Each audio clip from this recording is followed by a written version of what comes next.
नमस्कार दोस्तों, servant study में आप लोग साथ हैं। आज की वीडियो में हम क्लास 10 का भूगोल का आपदा एवं आपदा प्रबंधन का ऑब्जेक्टिव क्वेश्चन करेंगे, जो आपकी बोर्ड परीक्षा के लिए काफ़ी महत्वपूर्ण क्वेश्चन है।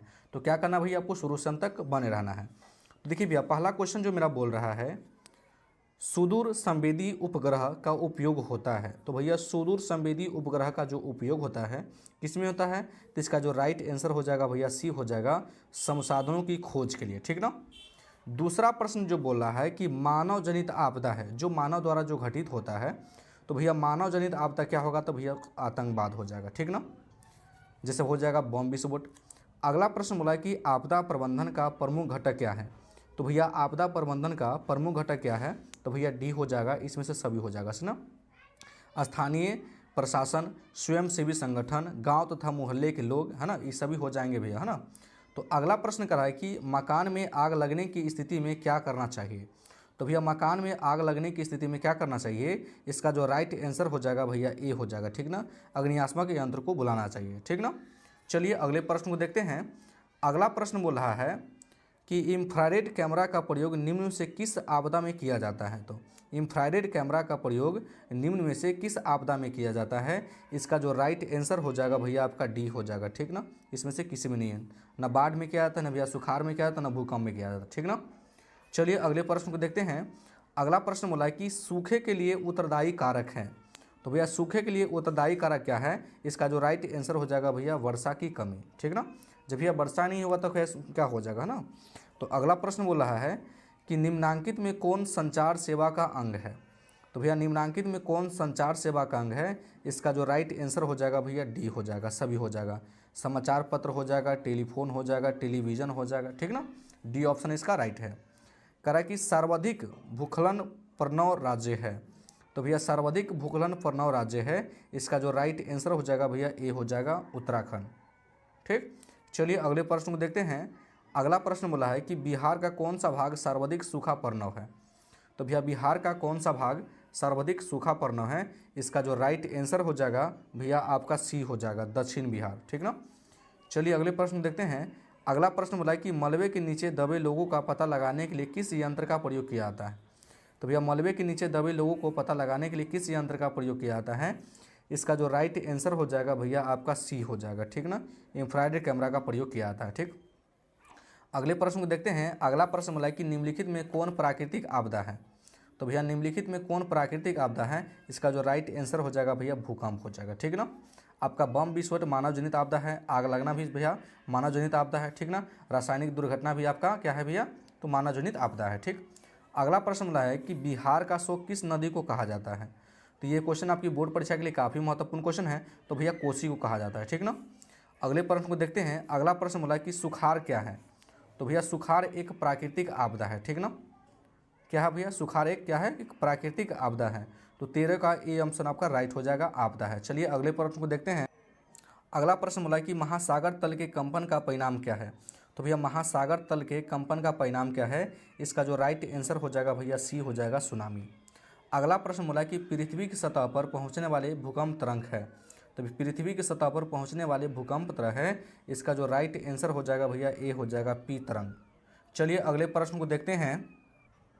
अगला प्रश्न बोला कि निम्नलिखित में कौन मानव जनित आपदा नहीं है। तो भैया निम्नलिखित में कौन मानव जनित आपदा नहीं है, इसका जो राइट आंसर हो जाएगा भैया सी हो जाएगा, सुनामी। अगला प्रश्न बोला कि बाढ़ के समय लोगों को निम्न में से किस स्थान पर जाना चाहिए। तो भैया बाढ़ के समय लोगों को निम्न में से किस स्थान पर जाना चाहिए, तो भैया ऊंची भूमि वाले स्थान पर जाना चाहिए। ठीक ना। अगला प्रश्न बोला कि सुनामी का प्रमुख कारण क्या है। तो भैया सुनामी का प्रमुख कारण क्या है, इसका जो राइट आंसर हो जाएगा भैया ए हो जाएगा, समुद्र में भूकंप आना। ये भी क्वेश्चन आपकी बोर्ड परीक्षा के लिए काफ़ी महत्वपूर्ण क्वेश्चन है, और ऊपर वाला भी क्या था भैया, काफ़ी महत्वपूर्ण क्वेश्चन था। ठीक ना। अगले प्रश्न को देखते हैं कि सुनामी किस स्थान पे आता है। ये भी क्वेश्चन आपकी बोर्ड परीक्षा के लिए काफ़ी महत्वपूर्ण क्वेश्चन है। तो सुनामी किस स्थान पे आता है, इसका जो राइट आंसर हो जाएगा भैया बी हो जाएगा। ठीक ना, आपको क्या करना है, इस क्वेश्चन को बहुत ही बारीकी से आपको याद कर लेना है। अगला प्रश्न भी उसी प्रकार है कि संचार का सबसे लोकप्रिय संसाधन क्या है। तो भैया संचार का सबसे लोकप्रिय संसाधन क्या है, इसका जो राइट आंसर हो जाएगा भैया बी हो जाएगा, मोबाइल फ़ोन। ठीक ना, ये भी क्वेश्चन आपकी बोर्ड परीक्षा के लिए काफ़ी ज़रूरी है। तो अगला प्रश्न करा है कि निम्न में से कौन प्राकृतिक आपदा नहीं है। तो भैया निम्नलिखित में कौन सा प्राकृतिक आपदा नहीं, तो भैया आतंकवाद हो जाएगा। ठीक ना। चलिए अगले प्रश्न को देखते हैं। अगला प्रश्न बोला कि भारत में अत्यंत विनाशकारी भूकंप कब आया था। तो भारत में अत्यंत विनाशकारी भूकंप कब आया था, तो भैया 1934 में आया था, ठीक ना। चलिए अगले प्रश्न को देखते हैं। अगला प्रश्न कह रहा है कि 23, नदियों में बाढ़ आने का प्रमुख कारण क्या है। तो भैया नदियों में बाढ़ आने का प्रमुख कारण क्या है, इसका जो राइट आंसर हो जाएगा भैया सी हो जाएगा, वर्षा की अधिकता, ठीक ना। ये भी क्वेश्चन आपकी बोर्ड परीक्षा के लिए काफ़ी जरूरी है। अगला प्रश्न मिला कि भूकंप केंद्र के ऊर्ध्वाधर पृथ्वी पर स्थित केंद्र को क्या कहा जाता है। तो भैया भूकंप केंद्र के ऊर्ध्वाधर पृथ्वी पर स्थित केंद्र को क्या कहा जाता है, इसका जो राइट आंसर हो जाएगा भैया डी हो जाएगा, कोई नहीं, ठीक ना। अगला प्रश्न को देखते हैं। अगला प्रश्न बोला कि भूकंप संभावित क्षेत्रों में भवनों की आकृति कैसी होनी चाहिए। तो भैया भूकंप संभावित क्षेत्रों में भवनों की आकृति कैसी होनी चाहिए, इसका जो राइट आंसर हो जाएगा भैया आपका डी हो जाएगा, है ना। क्या हो जाएगा भैया, तो आयताकार हो जाएगा। तो भैया बाढ़ क्या है, तो भैया बाढ़ एक प्राकृतिक आपदा है, ठीक ना। चलिए अगले प्रश्न देखते हैं। अगला प्रश्न बोला कि बाढ़ से सबसे अधिक हानि होती है। तो भैया बाढ़ से सबसे अधिक हानि क्या होती है, फसलों को भी होती है, पशुओं को होती है, भवनों को भी होती है ना। तो डी आपका सिर्फ क्या हो जाएगा भैया, राइट आंसर हो जाएगा। चलिए अगले प्रश्न देखते हैं। अगला प्रश्न बोला कि सूखा किस प्रकार का आपदा है। तो भैया सूखा भी क्या है, प्राकृतिक आपदा है, ठीक ना। चलिए अगला प्रश्न बोला कि इन निम्न में से कौन मानव जनित आपदा है।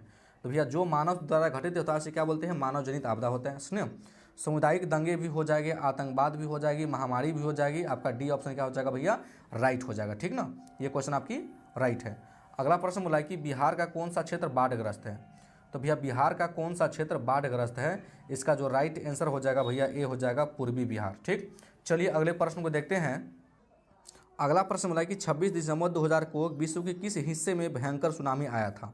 तो भैया 26 दिसंबर 2004 को विश्व के किस हिस्से में भयंकर सुनामी आया था, इसका जो राइट आंसर हो जाएगा भैया डी हो जाएगा, बंगाल की खाड़ी में, ठीक ना। चलिए अगले प्रश्न को देखते हैं। अगला प्रश्न बोला कि कृषि सुखाड़ होता है। तो भैया कृषि सुखाड़ क्या होता है, इसका जो राइट आंसर हो जाएगा भैया ए हो जाएगा, जल के अभाव में। अगला प्रश्न बोला कि मानव शरीर में आग लगने की स्थिति में जलते हुए स्थान पर क्या प्राकृतिक उपचार करना चाहिए। तो भैया मानव शरीर में आग लगने की स्थिति में जलते हुए स्थान पर क्या करना चाहिए, उपचार करना चाहिए। इसका जो राइट आंसर हो जाएगा भैया ए हो जाएगा, ठंडा पानी डालना चाहिए, ठीक ना। चलिए अगले प्रश्न को देखते हैं। अगला प्रश्न बोला कि निम्न में से कौन मानव जनित आपदा नहीं है। तो भैया निम्न में से कौन मानव जनित आपदा नहीं है, इसका जो राइट आंसर हो जाएगा भैया आपका डी हो जाएगा, इसमें से कोई नहीं, ठीक ना। तो अगला प्रश्न भी भैया काफ़ी महत्वपूर्ण क्वेश्चन है कि कह रहा है कि सुखाड़ का कारण क्या है। तो भैया सुखाड़ का कारण क्या है, जल का अभाव हो जाएगा, ठीक ना। अगला प्रश्न को देखिए। अगला प्रश्न बोला कि बाढ़ का प्रमुख कारण क्या है। तो भैया बाढ़ का प्रमुख कारण क्या है, तो भैया वर्षा की अधिकता है। जब बारिश जब होती है सबसे ज़्यादा तो क्या होता है भैया, बाढ़ आने की खतरा ज़्यादा बढ़ जाता है, ठीक ना।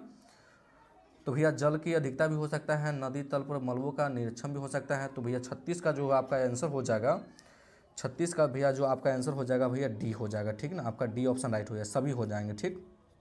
चलिए अगले प्रश्न को देखते हैं। अगला प्रश्न बोला कि सुनामी प्रभावित क्षेत्रों में मकानों का निर्माण कहाँ करना चाहिए। तो भैया सुनामी प्रभावित क्षेत्रों में मकानों का निर्माण कहाँ करना चाहिए, इसका जो राइट आंसर हो जाएगा भैया आपका बी हो जाएगा, ठीक ना। महासागर तट से दूर, ठीक। चलिए अगले प्रश्न देखते हैं। अगला प्रश्न बोला कि गुजरात का कच्चा प्रदेश किस भूकंपीय पेटी में है। तो गुजरात का कच्चा प्रदेश किस भूकंपीय पेटी में है, इसका जो राइट आंसर हो जाएगा भैया आपका हो जाएगा डी, ठीक ना, जोन 5 में है, ठीक ना। अगला प्रश्न बोला कि सर्वाधिक बाढ़ प्रभावित देश है। तो भैया सर्वाधिक बाढ़ प्रभावित देश हैं, इसमें से कौन है, इसका जो राइट आंसर हो जाएगा भैया सी हो जाएगा, बांग्लादेश। चलिए अगले प्रश्न देखते हैं। अगला प्रश्न बोला कि संसाधन की खोज एवं प्रबंधन के लिए किस उपग्रह का प्रयोग किया जाता है, ठीक ना। तो संसाधनों की खोज एवं प्रबंधन के लिए किस उपग्रह का प्रयोग किया जाता है, इसका जो राइट आंसर हो जाएगा भैया आपका बी हो जाएगा, ठीक ना, सुदूर संवेदी उपग्रह। ये सभी क्वेश्चन आपकी बोर्ड परीक्षा के लिए काफ़ी महत्वपूर्ण क्वेश्चन है। तो क्या करना भैया, सभी प्रश्नों को आपको बारीकी से याद कर लेना है। अगर मेरे चैनल पर नया है तो वीडियो को लाइक कर दीजिएगा और चैनल को जरूर सब्सक्राइब कर दीजिएगा। वीडियो देखने के लिए बहुत बहुत धन्यवाद।